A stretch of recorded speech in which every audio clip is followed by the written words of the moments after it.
നമസ്കാരം ANN evening എഡിഷനിലേക്ക് സ്വാഗതം. പ്രധാന വാർത്തകൾ.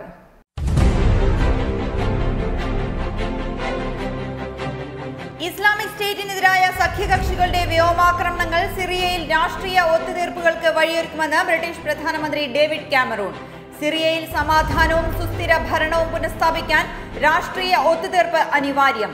IS-നെതിരായ നിലപാടുകളിൽ ഉറച്ചു നിൽക്കുമെന്നും ബ്രിട്ടീഷ് പ്രധാനമന്ത്രി. UK-യിലെ ഓൾഡ്ഹാം ഉപതെരഞ്ഞെടുപ്പിൽ ലേബർ പാർട്ടിക്ക് വൻ വിജയം. ലേബർ സ്ഥാനാർത്ഥി ജിം മക്മഹോൺ വിജയിച്ചത് 10,835 വോട്ടുകളുടെ ഭൂരിപക്ഷത്തിൽ. കൺസർവേറ്റീവ് പാർട്ടി മൂന്നാം സ്ഥാനത്ത്.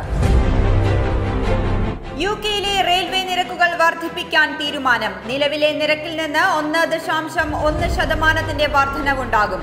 പുതുക്കിയ നിരക്കുകൾ 2016 ജനുവരി 2 മുതൽ പ്രാബല്യത്തിൽ വരുമെന്ന് RDG. നടപ്പിലാക്കുന്നത് കഴിഞ്ഞ 6 വർഷത്തെ ഏറ്റവും കുറഞ്ഞ വർധന നിരക്കെന്നും വിലയിരുത്തൽ. അറ്റകുറ്റപ്പണികൾക്കായി സ്കോട്ട്ലൻഡിലെ ഫോർത്ത് റോഡ് പാലം അടച്ചു. മണിക്കൂറുകൾ നീണ്ട ഗതാഗത കുരുക്കിൽ കുടുങ്ങി ജനങ്ങൾ. സമാന്തര പാതയായ കിങ് കാർഡെയിൻ പാതയിൽ 11 മൈൽ ദൂരം ഗതാഗത കുരുക്ക് അനുഭവപ്പെട്ടുവെന്ന് ദൃക്സാക്ഷികൾ. പാലം അടയ്ക്കുന്നത് മുൻകൂട്ടി അറിയിച്ചില്ലെന്ന് ആരോപണം. മഹാപ്രളയത്തിൽ നടുക്കം മാറാതെ ചെന്നൈ നഗരം. ആയിരങ്ങളെ ദുരിതാശ്വാസ ക്യാമ്പുകളിലേക്ക് മാറ്റി.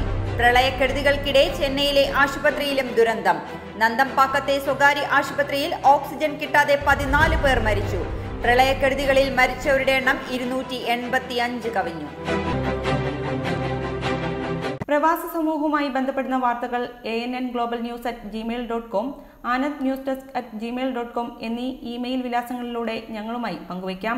യൂറോപ്പിലെ വാർത്തകളും വിശേഷങ്ങളും ഞങ്ങളെ അറിയിക്കുന്നതിന് 02085866511 എന്ന നമ്പറിലും ബന്ധപ്പെടാവുന്നതാണ്.